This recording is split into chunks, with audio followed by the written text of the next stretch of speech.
Hi all, എല്ലാവർക്കും unique അക്കാഡമിയിലേക്ക് സ്വാഗതം. ഇന്ന് നമ്മൾ നോക്കുന്നത് നമ്മുടെ UPSC ഇൻ്റർവ്യൂവിന് വേണ്ടിയിട്ട് സൈക്കോളജി ഭാഗത്തു നിന്നും നോക്കിപ്പോകേണ്ട എല്ലാ ടോപ്പിക്കുകളും കൂടെ ഒറ്റയടിക്ക് അങ്ങ് പറയുകയാണ് കേട്ടോ. ജസ്റ്റ് ഈ ഒരു വീഡിയോ മാത്രം നിങ്ങൾ കേട്ടിട്ട് പോയാൽ മതിയായിരിക്കും. സൈക്കോളജി എല്ലാ ടോപ്പിക്കും നിങ്ങൾക്ക് കിട്ടും കേട്ടോ. അപ്പോൾ നമ്മുടെ ഇൻ്റർവ്യൂവിന് മാത്രമല്ല, ബാക്കി സൈക്കോളജി റിലേറ്റഡ് ആയിട്ടുള്ള എക്സാമിനൊക്കെ യൂസ്ഫുൾ ആകും. ഇൻ്റർവ്യൂവിനാകുമ്പോൾ മുൻപ് പഠിച്ചിരുന്നത് കൊണ്ട് കേൾക്കുമ്പോൾ ജസ്റ്റ് അവർക്ക് പെട്ടെന്ന് റീകോൾ ചെയ്യാനായിട്ട് പറ്റും കേട്ടോ. അപ്പോൾ ഫസ്റ്റ് തന്നെ നമ്മൾ ഓർത്തിരിക്കുക, നമ്മുടെ മനഃശാസ്ത്രത്തിൻ്റെ പിതാവ് അല്ലേ, ഫാദർ ഓഫ് സൈക്കോളജി ആരാണെന്ന് അറിഞ്ഞിരിക്കണം. അത് വില്യം വൂണ്ടാണ്. ഇനി ആധുനിക മനഃശാസ്ത്രത്തിൻ്റെ പിതാവ് ആരെന്ന് ചോദിച്ചാൽ സിഗ്മണ്ട് ഫ്രോയിഡ് ആണ്. അങ്ങനെയാണെങ്കിൽ ഫാദർ ഓഫ് ചൈൽഡ് സൈക്കോളജി, ശിശു മനഃശാസ്ത്രവും കൂടി അറിഞ്ഞിരിക്കണം. അത് ജീൻ പിയാഷെ ആണ്. വിദ്യാഭ്യാസ മനഃശാസ്ത്രത്തിൻ്റെ പിതാവ് ആരെന്ന് ചോദിച്ചാൽ തൊണ്ടൈക്കാണ്. അപ്പോൾ മനഃശാസ്ത്രത്തിൻ്റെ പിതാവ് വില്യം വൂണ്ടാണ്. ആധുനിക മനഃശാസ്ത്രത്തിൻ്റെ പിതാവ് സിഗ്മണ്ട് ഫ്രോയിഡ് ആണ്. നമ്മുടെ ശിശു മനഃശാസ്ത്രമാകുമ്പോൾ അത് ജീൻ പിയാഷെയാണ്. വിദ്യാഭ്യാസ മനഃശാസ്ത്രത്തിൻ്റെ പിതാവ് തൊണ്ടൈക്കാണ്. ഓക്കെ, ഇനി മനഃശാസ്ത്ര പഠന സമീപനങ്ങളുണ്ട്. സ്കൂൾസ് ഓഫ് സൈക്കോളജി, ജസ്റ്റ് അതിൻ്റെ പേരും ആരാണ് അതിൻ്റെ വക്താവെന്നും അറിഞ്ഞിരിക്കുക. സ്ട്രക്ചറലിസം അല്ലെങ്കിൽ ഘടനാ മനഃശാസ്ത്രം വില്യം വൂണ്ടിൻ്റേതാണ്. ഫങ്ഷണലിസം, ധർമ്മവാദം വില്യം ജെയിംസിൻ്റേതാണ്. ബിഹേവിയറിസം, വ്യവഹാരവാദത്തിൻ്റെ പിതാവ്, കുറേ പേരുണ്ടെങ്കിലും നമ്മൾ പിതാവായിട്ട് പറയുന്നത് JB വാട്സണെയാണ്. ജസ്റ്റാൾട്ടിസം ആണെങ്കിൽ മാക്സ് വെർത്തിമർ ആണ്. നമ്മുടെ മനോവിശ്ലേഷണ മനഃശാസ്ത്രം അല്ലെ, സൈക്കോ അനാലിസിസ് ആരാണ്? സിഗ്മണ്ട് ഫ്രോയിഡ് ആണ്. വൈജ്ഞാനിക മനഃശാസ്ത്രത്തിൻ്റെ പിതാവ് അല്ലെങ്കിൽ കൊഗ്നിറ്റീവ് സൈക്കോളജിയുടെ പിതാവ് ജീൻ പിയാഷെയാണ്. മാനവിക മനഃശാസ്ത്രം ഹ്യൂമനിസത്തിൻ്റെ പിതാവ് മാസ്ലോയും കോൾ റോജേഴ്സുമാണ്. അപ്പോൾ ഇത്രയും കാര്യങ്ങൾ നമ്മൾ അതിൽ നിന്ന് ഓർത്തിരിക്കുക. പിന്നെ അതുപോലെ തന്നെ മനഃശാസ്ത്രത്തിൻ്റെ പല ഉപാധികൾ, രീതികളുണ്ട് കേട്ടോ. മനഃശാസ്ത്ര ഗവേഷണ ഉപാധികൾ, രീതികൾ, ടൂൾസ് ആൻഡ് ടെക്നിക്സ്. അതിലൊന്നാമത്തേത് നമ്മുടെ ഇൻട്രോസ്പെക്ഷൻ അല്ലെ, അന്തർനിരീക്ഷണം.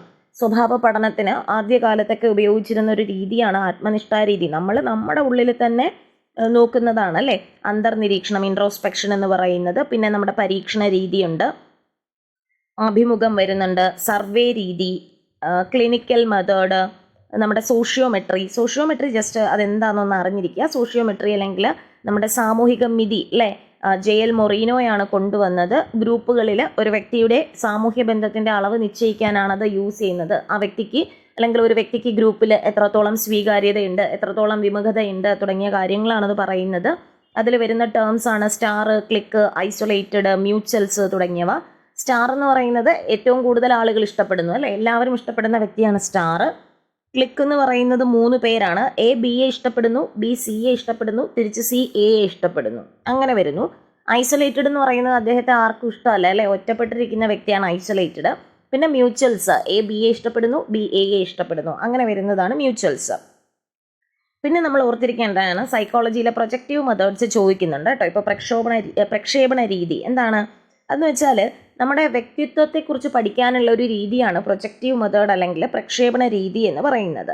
നമ്മുടെ മൈൻഡിന് 3 തലമില്ലേ അല്ലേ, നമ്മുടെ conscious mind, sub conscious mind, unconscious mind. ഇതിൽ നമ്മുടെ അബോധ മനസ്സിൽ അടിച്ചമർത്തപ്പെട്ടിട്ടുള്ള കാര്യങ്ങളെ കണ്ടെത്താൻ യൂസ് ചെയ്യുന്നതാണ് നമ്മുടെ പ്രൊജക്റ്റീവ് മെത്തേഡ് എന്ന് പറയുന്നത്. ഈ പ്രൊജക്റ്റീവ് മെത്തേഡ് പേഴ്സണാലിറ്റിയുമായി ബന്ധപ്പെട്ടിരിക്കുന്നു എന്ന് ഓർത്തിരിക്കുക. 2-3 എക്സാമ്പിളും കൂടെ ഓർത്ത് വെച്ചേക്കുക. നമ്മുടെ റോഷ മഷിയൊപ്പ് പരീക്ഷ അല്ലെ, റോഷ ഇങ്ക്ബ്ലോട്ട് ടെസ്റ്റ് ആരാണ്? ഹെർമൻ റോഷാക്കാണ് മുന്നോട്ട് വെച്ചത്. ഇനി തിമാറ്റിക് അപ്പർസെപ്ഷൻ ടെസ്റ്റ് ടാറ്റ് ആരാണ്? മോർഗനും മുറയും കൂടെ ചേർന്നാണ് മുന്നോട്ട് വെച്ചത്. അതുപോലെ ചിൽഡ്രൻസ് അപ്പർസെപ്ഷൻ ടെസ്റ്റ് മുന്നോട്ട് വെച്ചത് ബെല്ലാക്കാണ്. ഇനി നമ്മുടെ സഞ്ചിത രേഖയും ഉപാഖ്യാന രേഖ, ക്യുമുലേറ്റീവ് റെക്കോർഡും അനക്ഡോട്ടൽ റെക്കോർഡും ഓർത്തിരിക്കുക. ക്യുമുലേറ്റീവ് റെക്കോർഡ് എന്ന് പറയുന്നത് ഒരു കുട്ടിയെ വ്യക്തമായി അറിയാനും പഠിക്കാനും കുട്ടിയുടെ ആരംഭം മുതൽ അല്ലേ, സ്കൂളിൽ ചേർത്ത ആരംഭം മുതലുള്ള തുടർച്ചയായ എല്ലാ വിവരങ്ങളും ഉൾപ്പെടുത്തുന്നതാണ് ക്യുമുലേറ്റീവ് റെക്കോർഡ്. കുട്ടിയുടെ മുഴുവൻ കാര്യങ്ങളും ക്യുമുലേറ്റീവ് റെക്കോർഡിൽ ഉണ്ടാകും. തുടക്കം മുതലുള്ള എല്ലാ കാര്യങ്ങളും രേഖപ്പെടുത്തിയിട്ടുള്ള സമഗ്രമായ റെക്കോർഡാണ് ക്യുമുലേറ്റീവ് റെക്കോർഡ്. എന്നാൽ അനക്ഡോട്ടൽ റെക്കോർഡോ, കുട്ടികളിൽ ഉണ്ടാകുന്ന അവിചാരിതമായ പ്രതികരണങ്ങളാണ് നമ്മൾ അനക്ഡോട്ടൽ റെക്കോർഡിൽ സൂക്ഷിക്കുന്നത് കേട്ടോ. ഉപാഖ്യാന രേഖ അനക്ഡോട്ടൽ റെക്കോർഡിൽ അവിചാരിതമായിട്ട് എന്തെങ്കിലും, കുട്ടി ഇപ്പോൾ ക്ലാസ്സിൽ ടീച്ചർ വഴക്ക് പറയുമ്പോൾ കുട്ടി പ്രതീക്ഷിക്കാത്ത രീതിയിൽ റിപ്ലൈ കൊടുക്കുക, അല്ലെങ്കിൽ കുട്ടി കൂട്ടുകാരോടൊത്ത് എന്തെങ്കിലും അവിചാരിതമായ പ്രതികരണങ്ങൾ ഉണ്ടാക്കുക, അതൊക്കെ ആകസ്മികമായിട്ടും അവിചാരിതമായിട്ടും ഉണ്ടാക്കുന്ന കാര്യങ്ങളാണ് അനക്ഡോട്ടൽ റെക്കോർഡിൽ ഉൾപ്പെടുത്തിയിരിക്കുന്നത്. പിന്നെ വരുന്നതാണ് നമ്മുടെ മനഃശാസ്ത്രത്തിൻ്റെ ടൂൾസ് ആൻഡ് ടെക്നിക്കിൽ ഉൾപ്പെടുന്നതാണ് ചെക്ക് ലിസ്റ്റ് അല്ലേ. ഒരു കാര്യത്തിൻ്റെ പ്രസൻസോ ആബ്സെൻസോ അറിയാനാണ് ചെക്ക് ലിസ്റ്റ് യൂസ് ചെയ്യുന്നത്. റേറ്റിംഗ് സ്കെയിൽ എന്ന് പറയുന്നത് അത് എത്രത്തോളം തീവ്രതയിൽ, good, very good, very very good, അങ്ങനെയൊക്കെ നമ്മൾ കൊടുക്കില്ലേ, അതാണ് റേറ്റിംഗ് സ്കെയിൽ. പിന്നെ ക്വസ്റ്റ്യനെയർ യൂസ് ചെയ്യുന്നുണ്ട്. കേസ് സ്റ്റഡി ഏക വ്യക്തി പഠനം എന്താണ്, ഒരു വ്യക്തിയുടെ പ്രശ്നങ്ങളെ നാനാവിധത്തിലുള്ള ലഭ്യമായ വസ്തുവിവരങ്ങൾ ശേഖരിച്ച് സമഗ്രമായി പഠിക്കുന്നു. ഇവിടെ വ്യക്തി എന്ന് പറയുന്നത് ഹ്യൂമൻ തന്നെ ആകണമെന്നില്ല. ചിലപ്പോൾ ഒരു ഇൻസ്റ്റിറ്റ്യൂട്ട് ആയിരിക്കാം, ചിലപ്പോൾ എന്തെങ്കിലും വേറെന്തെങ്കിലും സ്ഥാപനമായിരിക്കാം, ഒരു സ്കൂളായിരിക്കും ഒരു കേസായിട്ട് വരുന്നത്. അങ്ങനെ ഒന്നിൻ്റെ കാര്യത്തെപ്പറ്റി ഡീറ്റെയിൽഡ് ആയിട്ട് നമ്മൾ സ്റ്റഡി ചെയ്യുന്നതാണ് കേസ് സ്റ്റഡി, ഏക വ്യക്തി പഠനം അല്ലെ. സാമൂഹിക സൂക്ഷ്മദർശിനി, നമ്മുടെ സോഷ്യൽ മൈക്രോസ്കോപ്പ് എന്നൊക്കെ അറിയപ്പെടുന്നത് നമ്മുടെ കേസ് സ്റ്റഡിയാണ്. ഇനി ക്രിയാഗവേഷണം, ആക്ഷൻ റിസർച്ചും കൂടെ ഓർത്തിരിക്കുക. അതിൻ്റെ ആവിഷ്കർത്താവ് സ്റ്റീഫൻ എം കോറിയാണ്. പക്ഷേ നമ്മുടെ ക്രിയാഗവേഷണത്തിൻ്റെ പിതാവെന്ന് പറയുമ്പോൾ നമ്മൾ കേർട്ട് ലെവിനെയാണ് പറയുന്നത്. കാരണം ഈ ഒരു ടേം മുന്നോട്ട് വെച്ചത് കേർട്ട് ലെവിനും അത് എഡ്യൂക്കേഷനിൽ ഇംപ്ലിമെൻറ്റ് ചെയ്ത വ്യക്തിയാണ് സ്റ്റീഫൻ എം കോറി എന്ന് പറയുന്നത്. നമുക്ക് ഇമ്മീഡിയറ്റ് ആയിട്ടുള്ള പ്രോബ്ലം സോൾവിങ്ങിനൊക്കെയാണ് നമ്മൾ ആക്ഷൻ റിസർച്ച് യൂസ് ചെയ്യുന്നത്. അപ്പോൾ ഇതിൽ ഇമ്പോർട്ടൻ്റ് എന്ന് പറയുന്നത് അനക്ഡോട്ടൽ റെക്കോർഡും ക്യുമുലേറ്റീവ് റെക്കോർഡും തമ്മിലുള്ള ഡിഫറൻസ് ഓർത്തിരിക്കുക, കേസ് സ്റ്റഡിയും ആക്ഷൻ റിസർച്ചും. ഓക്കെ, അപ്പോൾ നമുക്ക് കുറേ പേരുടെ പ്രശ്നങ്ങളാണ് ഒരുമിച്ച് പരിഹരിക്കേണ്ടതെങ്കിൽ നമ്മൾ ആക്ഷൻ റിസർച്ച് ആയിരിക്കും യൂസ് ചെയ്യുന്നത് കേട്ടോ. ഇനി അടുത്ത് വരുന്ന ഒരു ടോപ്പിക്കാണ് നമ്മുടെ ഗ്രോത്ത് ആൻഡ് ഡെവലപ്മെൻറ്റ്, വളർച്ചയും വികാസവും തമ്മിലുള്ള പ്രത്യേകതയാണ് ചോദിക്കുന്നത്. വളർച്ച എന്ന് പറയുന്നത് നമ്മുടെ ഘടനാപരവും ശാരീരികപരവുമായ മാറ്റമാണ്. വികാസം എന്ന് പറയുന്നത് എന്താണ്, വളർച്ചയിലാണോ വികാസം? അല്ലേ. വികാസം വളർച്ചയെ ഡിപ്പെൻഡ് ചെയ്യുന്നില്ല, നമ്മുടെ സമഗ്രമായ വളർച്ചയാണ്. സാമൂഹികമായും വൈജ്ഞാനികമായും വൈകാരികമായും സാൻമാർഗികമായിട്ടൊക്കെയുള്ള നമ്മുടെ ആ ഒരു മേഖലകളിൽ ഉണ്ടാകുന്ന വളർച്ചയാണ് നമ്മൾ ഡെവലപ്മെൻറ്റ് എന്ന് പറയുന്നത്. അതുപോലെ വളർച്ച ക്വാണ്ടിറ്റേറ്റീവാണ്, കൈ വളരുന്നു, കാല് വളരുന്നു, അങ്ങനെ ക്വാണ്ടിറ്റേറ്റീവാണ്. പക്ഷേ വികാസം എന്ന് പറയുന്നത് ക്വാളിറ്റേറ്റീവാണ്. നമുക്ക് അളന്ന് തിട്ടപ്പെടുത്താൻ കഴിയുമോ? ഇല്ല. ഇനി വളർച്ച എന്ന് പറയുന്നത് ഒരു കണ്ടിന്യൂസ് പ്രോസസ്സ് അല്ല. നമ്മളൊരു പരുവം വരെയല്ലേ വളരുള്ളൂ, അത് കഴിഞ്ഞാൽ വളരില്ല അല്ലേ. പക്ഷെ വികാസം എന്ന് പറയുന്നത് അങ്ങനെയല്ല, അതൊരു കണ്ടിന്യൂസ് പ്രോസസ്സാണെന്ന് ഓർത്തിരിക്കുക. ഓക്കെ, ഇനി വളർച്ച എന്ന് പറയുന്നത് ബാഹ്യമായ മാറ്റമാണ് വരുന്നത്, വികാസത്തിൽ ആന്തരികമായിട്ടുള്ള മാറ്റങ്ങളാണ്.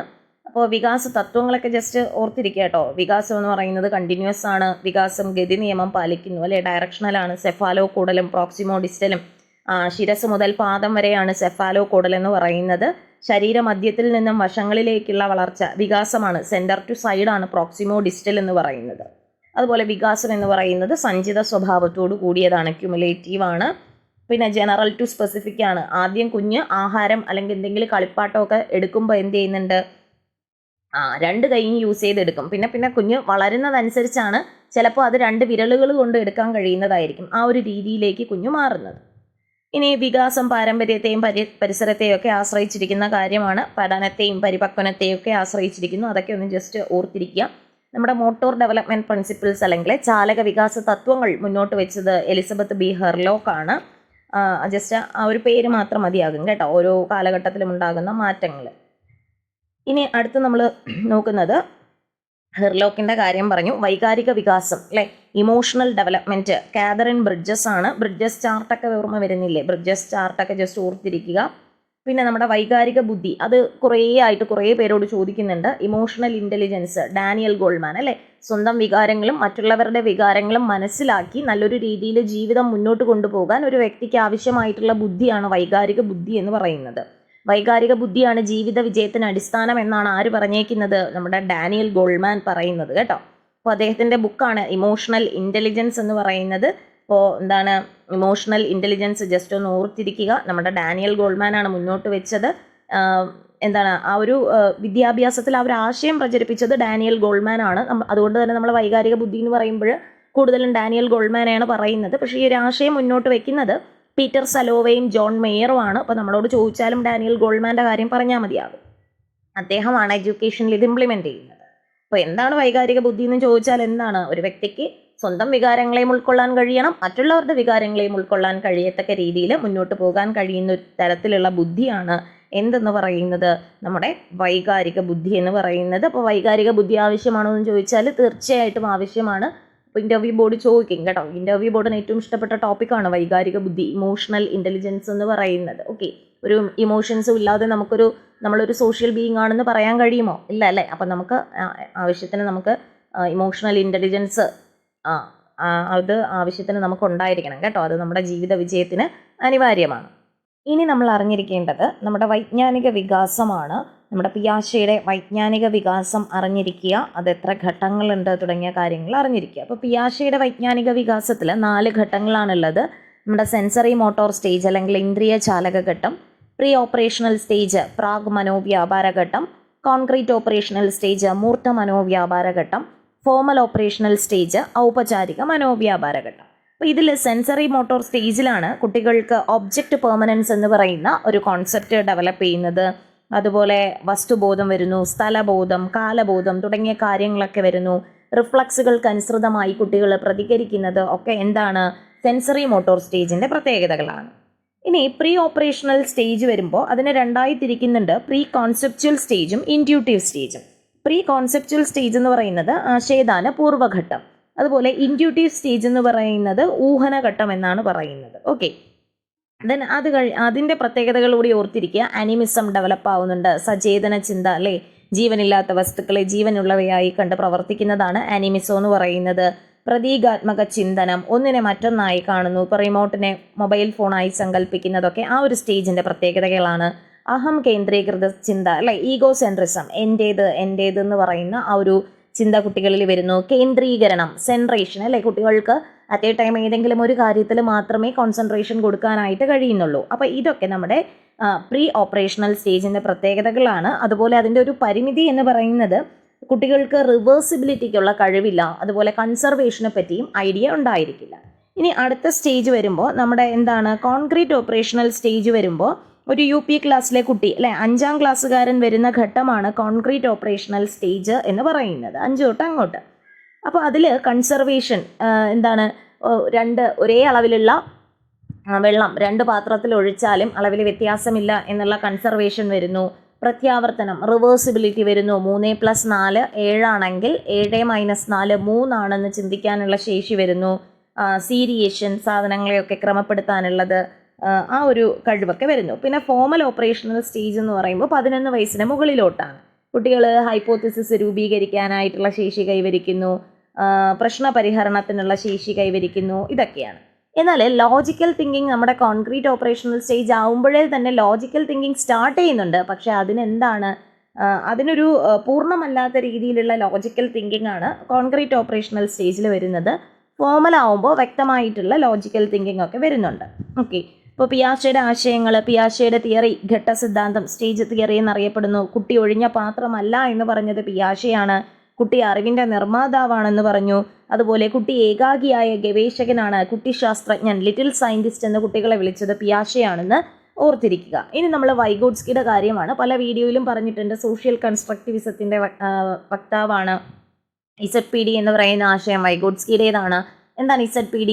ഒരു കുട്ടിക്ക് സ്വയം എത്താൻ കഴിയുന്ന മണ്ഡലത്തിനും മറ്റൊരാളുടെ സഹായം കൊണ്ട് എത്താൻ കഴിയുന്ന മണ്ഡലത്തിനും ഇടയ്ക്കുള്ള ആ ഒരു ഡിഫറൻസ്, അന്തരമാണ് zone of proximal development ZPD എന്ന് പറയുന്നത്. അതുപോലെ സ്കെഫോൾഡിങ് വൈഗോട്സ്കിയുമായി ബന്ധപ്പെട്ടിരിക്കുന്നു. സംവാദാത്മക പഠനം, പിന്നെ വൈഗോട്സ്കിയുമായി റിലേറ്റ് ചെയ്തതാണ് നമ്മുടെ സാംസ്കാരിക ഉപകരണങ്ങൾ, കൾച്ചറൽ ടൂൾസ് അല്ലേ. 2 തരത്തിലുണ്ട്. നമ്മുടെ ഭൗതികവും സാങ്കേതികവുമായ ഉപകരണങ്ങൾ, അതായത് നമുക്ക് കണ്ടും കേട്ടും തൊട്ടും ഒക്കെ നോക്കാൻ പറ്റുന്നതാണ് അതിൽ വരുന്നത്. പിന്നെ വരുന്നത് മാനസിക ഉപകരണങ്ങളാണ്. നമ്മുടെ ഭാഷ, സംസ്കാരം, അനുഷ്ഠാനങ്ങൾ, അങ്ങനെയുള്ള കാര്യങ്ങളൊക്കെ, മാത്തമാറ്റിക്കൽ തിങ്കിങ്, അതൊക്കെ മാനസിക ഉപകരണത്തിൽ വരുന്നതാണ്. ഓക്കെ, പിന്നെ വരുന്നത് നമ്മുടെ കോപ്പറേറ്റീവ് ലേണിങ്ങും കൊളാബറേറ്റീവ് ലേണിങ്ങും വൈഗോട്സ്കിയാണ് മുന്നോട്ട് വെച്ചത്. ഓർത്തിരിക്കുക, ഒരുപാട് വീഡിയോസിൽ വൈഗോട്സ്കിയുടെ, പിയാഷെയുടെയും ബ്രൂണറിൻ്റെയും ഒക്കെ ഡീറ്റെയിൽഡ് ആയിട്ട് പറഞ്ഞു. അതുകൊണ്ടാണ് ജസ്റ്റ് അത് പറഞ്ഞു പോകുന്നത് കേട്ടോ. സഹകരണാത്മക പഠനം നോക്കി വയ്ക്കുക. സഹവർത്തിത പഠനം. സഹകരണാത്മക പഠനം എന്ന് പറയുന്നത് അധ്യാപകത്തിൻ്റെ മാർഗനിർദ്ദേശത്തിന് കീഴിൽ കുട്ടികൾ പങ്കിട്ട പഠന ലക്ഷ്യം കൈവരിക്കുന്നതിന് വേണ്ടി പ്രവർത്തിക്കുന്നതാണ് സഹകരണാത്മക പഠനം, കോപ്പറേറ്റീവ് ലേണിംഗ് എന്ന് പറയുന്നത്. അതുപോലെ തന്നെ കോപ്പറേറ്റീവ് ലേണിങ്ങിൽ മിക്കവാറും ഒരേ നിലവാരത്തിലുള്ള കുട്ടികളായിരിക്കും ഒരു ഗ്രൂപ്പിൽ വരിക. എല്ലാവരും കൂടെ ഒരു ടോപ്പിക്കിന്മേൽ ഡിസ്കസ് ചെയ്യുന്നതാണ് കോപ്പറേറ്റീവ് ലേണിംഗ്. എന്നാൽ കൊളാബറേറ്റീവ് ലേണിംഗ് എന്ന് പറയുന്നത് ഒരു പഠന ലക്ഷ്യം മുൻനിർത്തി ഗ്രൂപ്പിൽ ഉത്തരവാദിത്തങ്ങൾ എന്ത് ചെയ്യുന്നു, വിഭജിച്ച് നൽകുന്നു. അവിടെയും ഗ്രൂപ്പ് വർക്കാണ്, പക്ഷേ എന്ത് ചെയ്യുന്നുണ്ട്, ഉത്തരവാദിത്തങ്ങൾ അവരുടെ കഴിവിനനുസരിച്ച് വിഭജിച്ചു കൊടുത്തിട്ടാണ് സഹവർത്തിത പഠനം ചെയ്യുന്നത്. അതുകൊണ്ട് തന്നെ എല്ലാവരെയും നേട്ടത്തിനുടമകളാക്കുന്നു. നമ്മുടെ റോൾ പ്ലേ അല്ലേ, ഏറ്റവും പാടുള്ള റോള്, ഏറ്റവും ഡയലോഗ് അങ്ങനെയൊക്കെ മറന്നു പോകുന്ന കുട്ടികൾക്ക് കൊടുക്കാറില്ല. അപ്പോൾ അവരുടെ കഴിവിനനുസരിച്ച് ടോപ്പിക്കുകളൊക്കെ ഡിവൈഡ് ചെയ്തൊക്കെ ചെയ്യുന്നതാണ് സഹവർത്തിത പഠനം എന്ന് പറയുന്നത്. നമ്മുടെ ഗ്രൂപ്പ് വർക്ക്, റോൾ പ്ലേ, നാടകീകരണം, സിമുലേഷൻ, അതൊക്കെ സഹവർത്തിത പഠന തന്ത്രങ്ങളിലാണ് വരുന്നത്. ഇനി ഒരു സഹവർത്തിത പഠനത്തിന് ഏറ്റവും അനിവാര്യം എന്ന് പറയുന്നത് സഹപഠിതാവാണ് അല്ലേ. കോ ലേണർ ഉണ്ടെങ്കിലല്ലേ അവിടെ സഹവർത്തിത പഠനം നടക്കുകയുള്ളൂ. ഓക്കെ, ദെൻ അത് കഴിഞ്ഞ് നമ്മൾ വൈഗോട്സ്കിയുടെ റെസിപ്രോക്കൽ ടീച്ചിങ്, പ്രതിക്രിയ അധ്യാപനം അല്ലേ, കുട്ടികൾക്ക് വായനാ പരിശീലനം നൽകുന്നതിന് വേണ്ടി വൈഗോട്സ്കി മുന്നോട്ട് വെച്ചൊരു ആശയമാണ് പ്രതിക്രിയ അധ്യാപനം എന്ന് പറയുന്നത്. അതിന് 4 ഘട്ടങ്ങളുണ്ട്: ചോദ്യം ചോദിക്കൽ, സംഗ്രഹിക്കൽ, വിശദീകരിക്കൽ, പ്രവചിക്കൽ തുടങ്ങിയവയാണ്. അപ്പോൾ പൊതുവേ നമുക്ക് വൈഗോട്സ്കിയുമായി ബന്ധപ്പെട്ടിരിക്കുന്ന ആശയങ്ങളെ ഒന്ന് കൺക്ലൂഡ് ചെയ്യാം. സാമൂഹിക ജ്ഞാന നിർമ്മിതിവാദം, അതുപോലെ ZPD zone of proximal development, സമീപസ്ഥ വികാസ മണ്ഡലം, കൈത്താങ് സ്കെഫോൾഡിംഗ്, സംവാദാത്മക പഠനം വരുന്നുണ്ട്, ഡയലോജിക്കൽ ലേണിംഗ്, സഹകരണാത്മക പഠനം, കോപ്പറേറ്റീവ് ലേണിംഗ്, സഹവർത്തിത പഠനം, കൊളാബറേറ്റീവ് ലേണിംഗ്, ദെൻ സ്കെഫോൾഡിംഗ് എന്ന് പറയുന്ന ആശയം വരുന്നുണ്ട്. സാംസ്കാരിക ഉപകരണങ്ങൾ, അത് ഭൗതികവും സാങ്കേതികവുമായിട്ടുള്ള ഉപകരണങ്ങളുമുണ്ട്, മാനസിക ഉപകരണങ്ങളുമുണ്ട്. പിന്നെ പ്രതിക്രിയാധ്യാപനം, റെസിപ്രോക്കൽ ടീച്ചിങ്ങും വൈഗോട്സ്കിയുടേതാണ്. ഇനി നമുക്ക് ബ്രൂണറും നമ്മുടെ പിയാഷെയുടേതിന് സമാനമായിട്ട് തന്നെയാണ് ബ്രൂണറിൻ്റെയും ഘട്ടങ്ങൾ പോകുന്നത്. 3 ഘട്ടങ്ങളാണ്: പ്രവർത്തന ഘട്ടം, ബിംബന ഘട്ടം, പ്രതീകാത്മക ഘട്ടം അല്ലേ. Inactive stage, iconic stage, symbolic stage. Inactive stage എന്ന് പറയുമ്പോൾ പ്രവർത്തന ഘട്ടത്തിൽ കൂടുതൽ ആക്ടിവിറ്റീസിനാണ് ഇമ്പോർട്ടൻസ് കൊടുക്കുന്നത്. അത് നമ്മുടെ പിയാഷെയുടെ ഇന്ദ്രിയ ചാലക ഘട്ടത്തിന് ഈക്വൽ ആണ്. ദെൻ ബിംബന ഘട്ടം എന്ന് പറയുന്നത് ഇമേജസ് ഉപയോഗിച്ച് വസ്തുക്കൾ, വ്യക്തികൾ, സംഭവങ്ങൾ തുടങ്ങിയവയൊക്കെ കുട്ടി ആവിഷ്കരിക്കുന്നത് ചിത്രങ്ങളിലൂടെയാണ്. അത് നമ്മുടെ പിയാഷെയുടെ പ്രാക് മനോവ്യാപാര ഘട്ടത്തിന് തുല്യമാണ്. ഇനി നമ്മുടെ ബ്രൂണറിൻ്റെ 3ാമത്തെ ഘട്ടമാണ് പ്രതീകാത്മക ഘട്ടം, ലാംഗ്വേജ് അല്ലേ, ഭാഷാ വികാസം നടക്കുന്നത് അവിടെയാണ്. അത് നമ്മുടെ പിയാഷെയുടെ 3ഉം 4ഉം ഘട്ടങ്ങൾ കോൺക്രീറ്റ് ഓപ്പറേഷണൽ സ്റ്റേജും ഫോർമൽ ഓപ്പറേഷണൽ സ്റ്റേജും കൂടി ചേർന്ന് ഈക്വൽ ആകുന്നതിന് തുല്യമാണ് ബ്രൂണറുടെ പ്രതീകാത്മക ഘട്ടം അല്ലേ, സിംബോളിക് സ്റ്റേജ് എന്ന് പറയുന്നത്. ഓക്കെ, ഈ ഡീറ്റെയിൽഡ് ആയിട്ട് ഇതിൻ്റെ ക്ലാസ് വേണ്ടവർ കഴിഞ്ഞ ഒരു വീഡിയോ കണ്ട് നോക്കിയാൽ മതി കേട്ടോ. ഇനി ബ്രൂണർ പറഞ്ഞതാണ് ബുദ്ധിവികാസത്തിൻ്റെ തങ്കത്താക്കോലാണ് ഭാഷ. കുട്ടിയെ പഠിപ്പിക്കുകയാണ് വേണ്ടത് അല്ലേ. നമ്മളിപ്പോൾ പഠിപ്പിക്കലല്ലോ, എങ്ങനെ പഠിക്കാമെന്ന് പറഞ്ഞു കൊടുക്കുകയാണ് ചെയ്യുന്നത്. അതുപോലെ ബ്രൂണറിൻ്റെ ആണ് വർഗീകരണമാണ് പഠനം എന്ന് പറഞ്ഞു. കണ്ടെത്തൽ പഠനം ഇമ്പോർട്ടൻ്റ് ആണ്. ഡിസ്കവറി ലേണിംഗ് മുന്നോട്ട് വെച്ചത് ബ്രൂണറാണ്. നമ്മുടെ കോൺസെപ്റ്റ് അറ്റൈൻമെൻറ്റ് മോഡൽ മുന്നോട്ട് വെച്ചത് ആരാണ്? ബ്രൂണറാണ് അല്ലേ. എങ്ങനെയാണ് ഒരു കോൺസെപ്റ്റ് ഫോം ചെയ്യുക എന്ന് ചോദിച്ചാൽ ആദ്യം അവിടെ സെൻസേഷൻ നടക്കണം അല്ലേ, സംവേദനം നടക്കണം, ദെൻ പ്രത്യക്ഷണം നടക്കണം, പെർസെപ്ഷൻ നടക്കണം, ദെൻ അവിടെ കൊടുക്കുന്ന ഒബ്ജക്ട്സിനെ കുട്ടി എന്ത് ചെയ്യണം? വർഗീകരിക്കാനും തരംതിരിക്കാനും പട്ടികയാക്കാനും പഠിക്കണം. ദെൻ നിഗമനങ്ങളിൽ എത്തിച്ചേരണം. ദെൻ അതിനെ എന്ത് ചെയ്യണം? ജനറലൈസ് ചെയ്യണം, സാമാന്യവൽക്കരണം. അങ്ങനെയാണ് നമ്മുടെ ആശയം രൂപപ്പെടുന്നത്. സംവേദനം, പ്രത്യക്ഷണം, തരംതിരിക്കൽ അല്ലെങ്കിൽ വർഗീകരണം, അതും കഴിഞ്ഞിട്ടാണ് എന്ത് നടക്കുന്നത്? സാമാന്യവൽക്കരണം നടക്കുന്നത്. ഇനി കോൺസെപ്റ്റ് അറ്റൈൻമെൻറ്റ് മോഡൽ ബ്രൂണറാണ് മുന്നോട്ട് വെച്ചത്. ആശയദാന മാതൃക അല്ലെ, ആശയാർജന മാതൃക ബിഎഡിനും ഡിഎൽഎഡിനും ഒക്കെ ചെയ്തിട്ടുണ്ടാകും. ഓക്കെ, ഇനി അടുത്ത് പറയുന്നത് നമ്മുടെ ചാക്രികാരോഹണ സമീപനം, സർപ്പിൾ പഠന പദ്ധതി, സ്പൈറൽ അപ്രോച്ച് ബ്രൂണറാണ് മുന്നോട്ട് വെച്ചത്. എന്താണ് സ്പൈറൽ അപ്രോച്ച്? ടോപ്പിക്കുകളെ അവയുടെ കാഠിന്യം അനുസരിച്ച് ഓരോ ക്ലാസ്സുകളിലായിട്ട് കൂട്ടിച്ചേർത്ത് കൊണ്ടുപോകുന്നതാണ് എന്തെന്ന് പറയുന്നത്? സ്പൈറൽ അപ്രോച്ച് എന്ന് പറയുന്നത്. അത് ബ്രൂണറാണ് മുന്നോട്ട് വെച്ചത്. ദെൻ അടുത്ത നമ്മൾ പഠിക്കുന്നതാണ് എന്താണ് റീസണിങ്, യുക്തിചിന്ത. നമ്മുടെ മാത്സുമായൊക്കെ റിലേറ്റ് ചെയ്ത് വരുന്നതാണ് അല്ലേ. നമ്മുടെ മുൻകാല അനുഭവങ്ങളുടെ അടിസ്ഥാനത്തിൽ നമ്മളൊരു പുതിയൊരു പ്രശ്നത്തെ നമ്മൾ നേരിടുന്നതാണ് എന്ത്? നമ്മുടെ യുക്തിചിന്ത, റീസണിങ് എന്ന് പറയുന്നത്. മുൻപുണ്ടായ അനുഭവങ്ങളുടെ പശ്ചാത്തലത്തിൽ നമ്മൾ പുതിയ കാര്യങ്ങളെ ക്രമീകരിക്കുകയും യോജിപ്പിക്കുകയും ചെയ്യുന്ന രീതിയാണ് റീസണിങ്, യുക്തിചിന്ത എന്ന് പറയുന്നത്. ഇനി അതുപോലെ തന്നെ പ്രശ്നപരിഹരണം അല്ലെ, പ്രോബ്ലം സോൾവിങ്ങിൻ്റെ ഘട്ടങ്ങൾ ഓർത്തിരിക്കുക. ആദ്യം പ്രശ്നം ഐഡൻറ്റിഫൈ ചെയ്യണം അല്ലെ, ഐഡൻറ്റിഫിക്കേഷൻ ഓഫ് ദി പ്രോബ്ലം, പ്രശ്നം തിരിച്ചറിയണം. ദെൻ ഫോർമുലേഷൻ ഓഫ് ഹൈപ്പോത്തിസിസ്, പരികൽപ്പനകൾ രൂപീകരിക്കൽ. ദെൻ കളക്ഷൻ ഓഫ് ഡേറ്റ അല്ലെ, ദത്തങ്ങൾ ശേഖരിക്കൽ. ദെൻ നിഗമനങ്ങളിൽ എത്തിച്ചേരൽ, പ്രശ്നം തിരിച്ചറിയൽ, പരികൽപ്പനകൾ രൂപീകരിക്കൽ, ദത്തങ്ങൾ ശേഖരിക്കൽ, നിഗമനങ്ങളിൽ എത്തിച്ചേരൽ ഓർത്തിരിക്കുക. ഇനി അതുപോലെ തന്നെ നമ്മുടെ പ്രശ്നപരിഹരണത്തിന് യൂസ് ചെയ്യുന്ന ടെക്നിക്കാണ് ഒന്ന് നമ്മുടെ ശ്രമപരാജയ രീതി അല്ലേ, ട്രയൽ ആൻഡ് എറർ ചെയ്തു നോക്കുന്നു, തെറ്റാണെങ്കിൽ അടുത്തതെടുക്കുന്നു. അങ്ങനെ ആരാണത് കൊണ്ടുവന്നത്? തൊണ്ടയ്ക്കാണ്. പിന്നെ അതുപോലെ പ്രശ്നപരിഹരണത്തിന് വേണ്ടിയിട്ടുള്ളതാണ് നമ്മുടെ കൊഹ്ലർ മുന്നോട്ട് അല്ലെ, കൊഹ്ലറിൻ്റെ ഒക്കെ ഇൻസൈറ്റ് ലേണിംഗ്, അന്തർദൃഷ്ടി പഠനം. മാത്സിൽ പ്രശ്നപരിഹരണത്തിന് യൂസ് ചെയ്യുന്ന ഘട്ടം ഘട്ടമായിട്ടുള്ള എഴുതി തയ്യാറാക്കി നമ്മൾ പോകുന്നില്ലേ, ഇപ്പോൾ കമ്പ്യൂട്ടറിലാണെങ്കിൽ ടൈപ്പ് ചെയ്ത് കൊടുത്ത് പോകുന്നതിന് നമ്മൾ പറയുന്ന പേരാണ് ആൽഗോരിതംസ് അല്ലേ. ആൽഗോരിതംസ് ഘട്ടം ഘട്ടമായിട്ട് സോൾവ് ചെയ്യാനായിട്ട് മാത്സിലാണ് യൂസ് ചെയ്യുന്നത്. ദെൻ ഹ്യൂറിസ്റ്റിക് മെത്തേഡ്, നമ്മുടെ H.E. ആംസ്ട്രോങ് മുന്നോട്ട് കൊണ്ടുവന്ന ഹ്യൂറിസ്റ്റിക് മെത്തേഡ് നമ്മൾ പ്രോബ്ലം സോൾവിങ്ങിന് വേണ്ടിയിട്ട് യൂസ് ചെയ്യുന്നുണ്ട്. ഇനി അടുത്ത് വരുന്ന ഒരു ടോപ്പിക്കാണ് നമ്മുടെ ഗാഗ്നയുടെ പഠനശ്രേണി അല്ലേ. ഗാഗ്നയുടെ പഠനശ്രേണിയാണ്. അതിൽ എന്താണ് ആദ്യം വരുന്നത് ഏറ്റവും താഴത്തെ തട്ടിൽ വരുന്നത് സിഗ്നൽ ലേണിംഗ് ആണ്. ദെൻ അതിന് മുകളിൽ stimulus response learning, chain learning, verbal association, multiple discrimination, concept learning, rule learning, problem solving. അപ്പോൾ ഇങ്ങനെ എല്ലാം പറയാൻ ചോദിക്കില്ലായിരിക്കും. ഗാഗ്നയുടെ പഠനശ്രേണിയുടെ ഏറ്റവും താഴത്തെ തട്ടിൽ വരുന്നത് സിഗ്നൽ ലേണിംഗ്, സംഖ്യാപഠനവും, ഏറ്റവും മുകളിലത്തെ തട്ടിൽ വരുന്നത് പ്രോബ്ലം സോൾവിങ്. 8 ഘട്ടങ്ങളിലൂടെയാണ് ഗാഗ്നെ പഠനശ്രേണി ഫോം ചെയ്തേക്കുന്നത്. അതിൽ ഏറ്റവും താഴത്തെ ഒന്നാമത്തേത് സിഗ്നൽ ലേണിംഗ് ആണ്. ഏറ്റവും മുകളിലത്തേത് പ്രോബ്ലം സോൾവിങ്, പ്രശ്നപരിഹരണവുമാണ്. അപ്പോൾ ഇവിടെ ഓർത്തിരിക്കേണ്ടത് അനുഭവങ്ങളുടെ ശ്രേണി എന്ന് പറയുന്ന ഒരു ഇതുണ്ട്. നമ്മുടെ കോൺ ഓഫ് എക്സ്പീരിയൻസ് മുന്നോട്ട് വെച്ചത് എഡ്ഗർ ഡെയിലാണ്. ആവശ്യങ്ങളുടെ ശ്രേണിയാണെന്നുണ്ടെങ്കിൽ ആരാണ്? മാസ്ലോ അല്ലേ. മാസ്ലോയാണ് മുന്നോട്ട് വെച്ചത്. പഠന ശ്രേണിയാണെങ്കിൽ അത് ഗാഗ്നെയാണ് മുന്നോട്ട് വെച്ചത്. തുടങ്ങിയ കാര്യങ്ങളൊക്കെ ഒന്ന് ഓർത്തിരുന്നാൽ നല്ലത്. ഓക്കെ. പിന്നെ നമുക്ക് ഭാഷാ വികാസത്തിന് വൈഗോട്സ്കിയും ചോംസ്കിയും ഒക്കെ പറയുന്നുണ്ട്. പലരുടെയും പലതരത്തിലാണ് ഭാഷാ വികാസം. വൈഗോട്സ്കി ഒന്ന് ഓർത്തിരിക്കുക. വൈഗോട്സ്കി പറഞ്ഞത് ഭാഷാരഹിത ചിന്തയും ചിന്താരഹിത ഭാഷയും 2 വയസ്സാകുമ്പോൾ ഒരുമിച്ച് ചേർന്ന് പ്രവർത്തിക്കും, അങ്ങനെയാണ് ഭാഷ ഡെവലപ്പ് ചെയ്യുന്നത്. പിയാഷെ പറഞ്ഞത് ചിന്തയാണ് ഭാഷയെ നിർണ്ണയിക്കുന്നതെന്ന് പറഞ്ഞു അല്ലേ. നമ്മുടെ ചിന്തകളാണ് നമ്മുടെ ഭാഷയ്ക്ക് ആധാരം എന്ന് പറഞ്ഞത് നമ്മുടെ പിയാഷെയാണ്. പിന്നെ നോം ചോംസ്കിയുടേതാണ് നമ്മുടെ ലാംഗ്വേജ് അക്വിസിഷൻ ഡിവൈസ് അല്ലേ. ഒരു കുട്ടി ജനിക്കുമ്പോൾ തന്നെ കുട്ടിയുടെ തലച്ചോറിൽ എന്താണ് ഭാഷാ സ്വീകരണത്തിനുള്ള ഒരു ഉപകരണം ഉണ്ട് അല്ലേ എന്നാണ് നമ്മുടെ ആര് പറഞ്ഞത്? നോം ചോംസ്കി പറഞ്ഞത്. രചനാന്തര പ്രജനന വ്യാകരണം അല്ലേ, സർവഭാഷ വ്യാകരണം, യൂണിവേഴ്സൽ ഗ്രാമർ, ഇതൊക്കെ ആരുടേതാണ്? നോം ചോംസ്കിയുടേതാണ്. അതൊക്കെ ഒന്ന് ഓർത്തിരിക്കുക.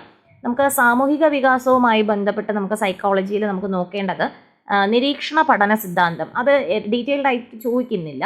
നിരീക്ഷണ പഠന സിദ്ധാന്തം ആരുടേതാണെന്ന് ചോദിക്കുന്നുണ്ട്. അത് ആൽബർട്ട് ബന്ദൂരയുടേതാണ് അല്ലേ. ബോബോഡോൾ എക്സ്പെരിമെൻ്റ് ഒക്കെ ഒന്ന് ഓർത്തെടുക്കുക കേട്ടോ. then അടുത്ത മനോസാമൂഹിക വികാസം, സൈക്കോ സോഷ്യൽ ഡെവലപ്മെൻറ്റ്, എറിക്സൻ്റേതാണ്. 8 ഘട്ടങ്ങളുണ്ട്. അതൊക്കെ ഒന്ന് ഓർത്തിരിക്കുക.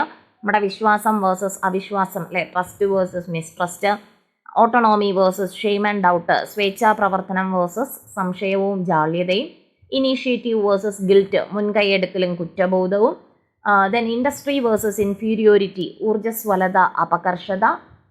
ദെൻ അടുത്ത 5ാമത്തെ ഘട്ടമാണ് ഐഡൻറ്റിറ്റി വേഴ്സസ് റോൾ കൺഫ്യൂഷൻ അല്ലേ, സ്വാവബോധവും റോൾ സംശയങ്ങളും.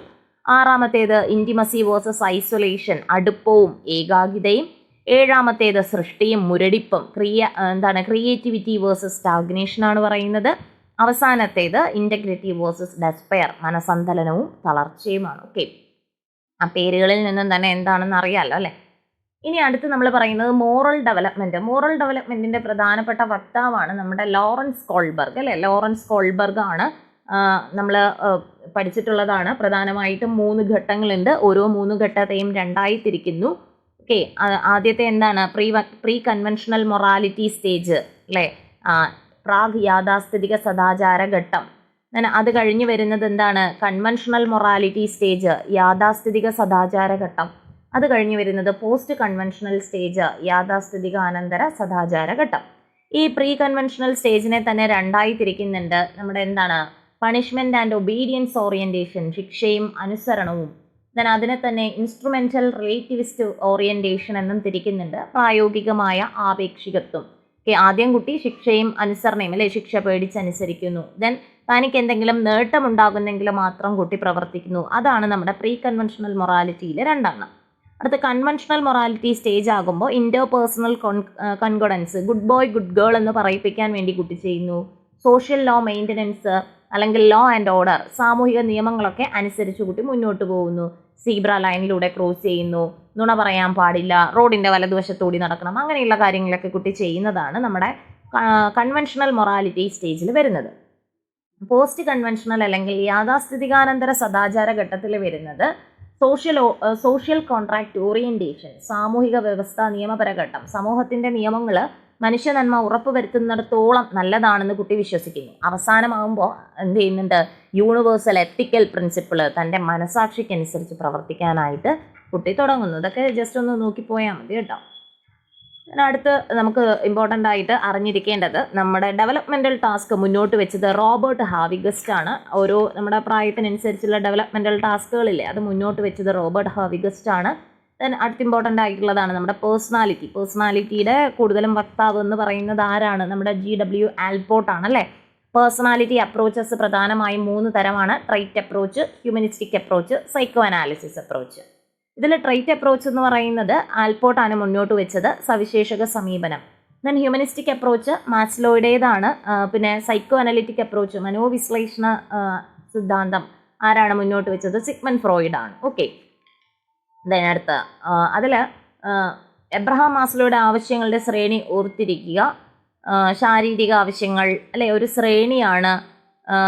Physiological need, safety need, love and belongingness need, self esteem need, self actualisation need. അതിൽ ഏറ്റവും ടോപ്പിൽ വരുന്നത് സെൽഫ് ആക്ച്വലൈസേഷൻ അല്ലെങ്കിൽ ആത്മസാക്ഷാത്കാരമാണ് എന്ന് ഓർത്തിരിക്കുക.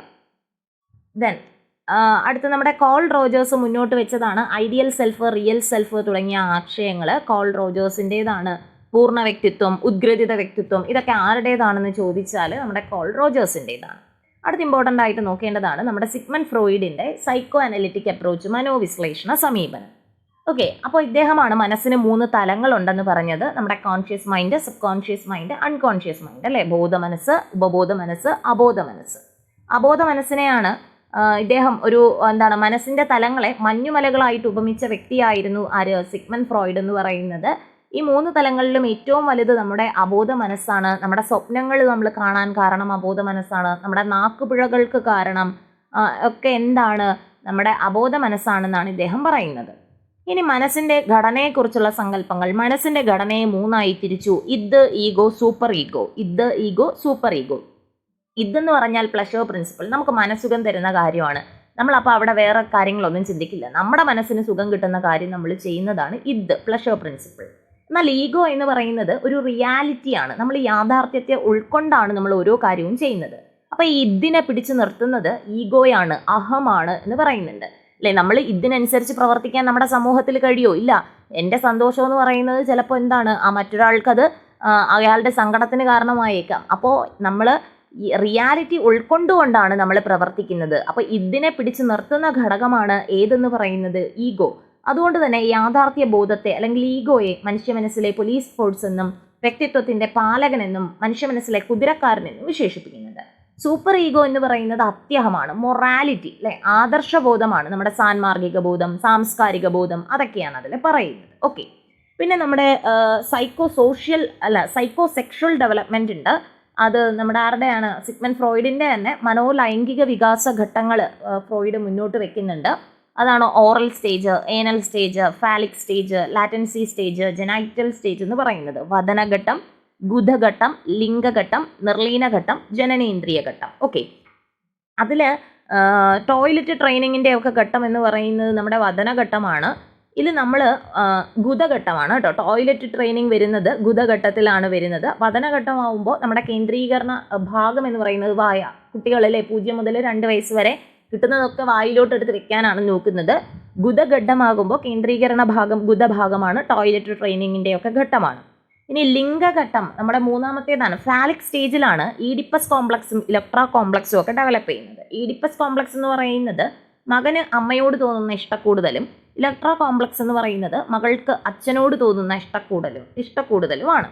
പിന്നെ എന്താണ് നമ്മുടെ അഡ്ജസ്റ്റ്മെൻറ്റ്, മാൽ അഡ്ജസ്റ്റ്മെൻറ്റ് എന്നൊക്കെ ഒന്ന് നോക്കിപ്പോവുക. സമായോജനങ്ങൾ ഓരോന്നും ഉണ്ടല്ലോ. എന്തൊക്കെയാണ്?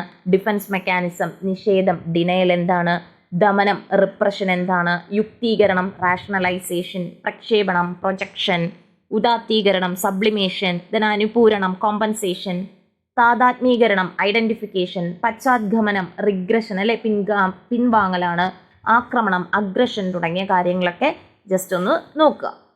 ജസ്റ്റ് ഞാനൊന്ന് പറയാം എന്താണ് നിഷേധം. ഡിനയൽ എന്ന് പറയുന്നത് നമുക്കിഷ്ടമില്ലാത്ത കാര്യങ്ങൾ നമ്മൾ കണ്ടില്ലെന്ന് നടിക്കുക. ഇപ്പോൾ ആരെങ്കിലും നമ്മളെ വിളിക്കുകയാണ്, അയാളെ നമുക്കിഷ്ടമല്ല, നമ്മൾ കേൾക്കാത്തതുപോലെ നമ്മൾ ഇരിക്കുക. അതാണ് ഡിനയൽ, നിഷേധം എന്ന് പറയുന്നത്. ദമനം, റിപ്രഷൻ എന്ന് പറയുന്നത് നമുക്കിഷ്ടമല്ലാത്ത, നമുക്ക് ഓർക്കാൻ ഇഷ്ടമല്ലാത്ത കാര്യങ്ങൾ, നമുക്ക് സങ്കടങ്ങൾ തരുന്ന കാര്യങ്ങളൊക്കെ നമ്മൾ മനഃപൂർവ്വം നമ്മുടെ അബോധ മനസ്സിലേക്ക് നമ്മൾ തള്ളിവിടുന്നതിനെയാണ് ദമനം എന്ന് പറയുന്നത്. ഇനി യുക്തീകരണം, റാഷണലൈസേഷൻ. എന്താണ്? ഒരു വ്യക്തി തൻ്റെ ബലഹീനതകളും പരാജയങ്ങളും കഴിവുകേടുകളും ഒക്കെ തെറ്റായ കാരണങ്ങളിലൂടെ ന്യായീകരിക്കുന്നു. എന്താണ് നമ്മൾ പറഞ്ഞിട്ടില്ലേ, മധുരിക്കുന്ന നാരങ്ങ, പുളിക്കുന്ന മുന്തിരി, അല്ലേ? മധുരിക്കുന്ന നാരങ്ങ, ഒരു മോശമായുള്ള കാര്യം നമുക്ക് കിട്ടിയാൽ നമ്മൾ പറയും, എനിക്കത് അങ്ങനെ കിട്ടിയത് കൊണ്ട് ഞാൻ രക്ഷപ്പെട്ടു. ഇപ്പോൾ സസ്പെൻഷൻ കിട്ടുവാണെങ്കിൽ പറയും, സസ്പെൻഷൻ കിട്ടിയത് നന്നായി, എനിക്കെൻ്റെ വീട്ടിലിരുന്ന് കുട്ടികളോടൊപ്പം ഒക്കെ കളിക്കാമല്ലോ എന്ന് പറയും. ഇനി പുളിക്കുന്ന മുന്തിരി, ഒരാൾക്കൊരു പ്രൊമോഷൻ കിട്ടിയില്ല, അപ്പോൾ അയാൾ പറയാണ്, അല്ലെങ്കിലും എനിക്കിത് വേണ്ട, ഈ പ്രൊമോഷൻ വേണ്ട, പ്രൊമോഷൻ കിട്ടിയാൽ വേറെ ജില്ലയിൽ പോകേണ്ടി വന്നേനെ, ഇതിപ്പോൾ കിട്ടാത്തപ്പോൾ എനിക്ക് എൻ്റെ ജില്ലയിൽ തന്നെ നിൽക്കാമല്ലോ. അങ്ങനെ കിട്ടാത്തൊരു കാര്യത്തെ മോശമായിട്ടൊക്കെ പറയുന്നതിനെയാണ് പുളിക്കുന്ന മുന്തിരി എന്ന് പറയുന്നത്.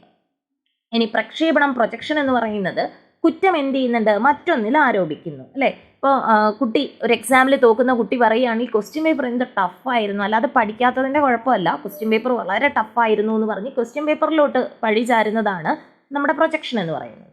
സബ്ലിമേഷൻ എന്ന് പറയുന്നത് നമുക്ക് അസ്വീകാര്യമായ ആഗ്രഹങ്ങളിൽ ശക്തമായ സാമൂഹിക അംഗീകാരമുള്ള പാതയിലേക്ക് തിരിച്ചുവിടുന്നു. അതായത് മക്കളില്ലാത്ത ഒരു ധനാഢ്യൻ എന്ത് ചെയ്യുന്നുണ്ട്, സാമൂഹിക സേവനങ്ങളിലൊക്കെ ഏർപ്പെട്ടുകൊണ്ട് തൻ്റെ നിരാശാബോധമൊക്കെ മാറ്റിയെടുക്കുന്നു. ഓക്കെ. അനുപൂരണം, കോമ്പൻസേഷൻ എന്ന് പറയുന്നത് നമ്മുടെ ഒരു രംഗത്തെ പോരായ്മ മറ്റൊരു രംഗത്ത് നമ്മൾ നന്നായിട്ട് പ്രവർത്തിച്ചുകൊണ്ട് മറയ്ക്കാനായിട്ട് ശ്രമിക്കുന്നു. ഓക്കെ. ഇപ്പോൾ പഠിത്തത്തിൽ മുന്നിൽ നിൽക്കാത്ത കുട്ടിയാണെങ്കിൽ സ്പോർട്സിൽ നല്ല ആക്റ്റീവായിരിക്കും, അങ്ങനെ വരുന്നു. താതാത്മീകരണം, ഐഡൻറ്റിഫിക്കേഷൻ. തൻ്റെ പോരായ്മകളിൽ നിന്നും പരാജയങ്ങളിൽ നിന്നും രക്ഷ നേടുന്നതിനായി മറ്റുള്ളവരുടെ വിജയത്തിലും പ്രസിദ്ധിയിലും ഭാഗഭാക്കാക്കുന്നു, അല്ലേ? കുട്ടിക്ക് കളിയിൽ വലിയ ഒരു കഴിവില്ലാത്ത കുട്ടിയാണെങ്കിൽ പറയും സച്ചിൻ, അല്ലേ? സച്ചിൻ നന്നായിട്ട് കളിക്കുന്നുണ്ട്, എനിക്ക് സച്ചിനെ ഇഷ്ടമാണ്, അങ്ങനെയുള്ള കാര്യങ്ങളൊക്കെ കുട്ടി പറയുന്നതാണ് താതാത്മീകരണം, ഐഡൻറ്റിഫിക്കേഷൻ. പശ്ചാത്ഗമനം, റിഗ്രഷൻ എന്ന് പറഞ്ഞാൽ പ്രശ്നങ്ങളെ നേരിട്ട് കൈകാര്യം ചെയ്യാതെ പിൻവാങ്ങി മുൻകാല സമായോജനത്തിലേക്ക് തിരിച്ചു പോകുന്നു. അതായത് ഇപ്പോൾ 2 കുട്ടികളുള്ള വീട്ടിലാണെങ്കിൽ രണ്ടാമത്തെ കുട്ടിക്ക് കൂടുതൽ ഇമ്പോർട്ടൻസ് കൊടുക്കുമ്പോൾ മൂത്ത കുട്ടിക്ക് വേണ്ടത്ര പരിഗണന കിട്ടുന്നില്ല എന്ന് കുട്ടിക്ക് തോന്നിക്കഴിഞ്ഞാൽ കുട്ടി ഡയറക്റ്റ് അത് പാരൻസിനോട് പറയാതെ രണ്ടാമത്തെ കുട്ടി കുഞ്ഞു കുട്ടികളെ പോലെ പെരുമാറുന്നു, അല്ലെ? ഫീഡിംഗ് ബോട്ടിലെടുത്ത് കുടിക്കുക, അല്ലെ കിടക്കയിൽ മുള്ളുക, ഈ പരിപാടികളൊക്കെ കാണിച്ച് ശ്രദ്ധ ആകർഷിക്കാനായിട്ട് നോക്കുന്നതാണ് നമ്മുടെ പശ്ചാത്ഗമനം, റിഗ്രഷൻ എന്ന് പറയുന്നത്. പിന്നെ അഗ്രഷൻ, ആക്രമണം എന്ന് പറയുന്നത് മോഹഭംഗത്തിൽ നിന്ന് ഉടലെടുക്കുന്നതാണ് ആക്രമണം, അഗ്രസീവ് ടൈപ്പ് അല്ലേ. പിന്നെ വരുന്നത് സ്ഥാനഭ്രംശം, ഡിസ്പ്ലേസ്മെൻ്റ് ആണ്. തൻ്റെ കുറവ് പരിഹരിക്കാൻ വേണ്ടിയിട്ട് മറ്റുള്ളവരെ കടുത്ത പ്രതികരണങ്ങൾക്ക് വിധേയമാക്കുക. അതെ, നമ്മൾ ഒരിടത്തു നിന്നുള്ളത് മറ്റൊരിടത്തേക്ക് തീർത്തു കൊടുക്കുക, അത് തന്നെയാണ് ഡിസ്പ്ലേസ്മെൻ്റ് എന്ന് പറയുന്നത്. ഓക്കെ, അപ്പോൾ നമുക്ക് ഈ ഒരു പാർട്ടിൽ ഇത്രയും കാര്യങ്ങൾ നോക്കിയാൽ മതിയാകും. അടുത്തൊരു പാർട്ട് കൂടെ ആകുമ്പോഴത്തേക്കും നമ്മുടെ സൈക്കോളജി ഫുൾ ടോപ്പിക്ക് കവർ ആകും. അടുത്ത ചെറിയൊരു പാർട്ട് മാത്രമേ ഉള്ളൂ, നമ്മുടെ തിയറീസ് ഓഫ് ലേണിങ്ങും അതുപോലെയുള്ള കാര്യങ്ങളുമാണ്. അതുകൂടെ നമുക്ക് കവറാക്കാം. വീഡിയോ ലെങ്ത് ആയി പോവും. അപ്പോൾ അതുകൊണ്ട് ഇന്നത്തെ ക്ലാസ് ഇതുവരെ വെച്ച് നിർത്തുകയാണ്. അപ്പോൾ അടുത്ത പാർട്ട് കൂടെ കാണാനായിട്ട് നോക്കുക. Happy learning. Thank you all.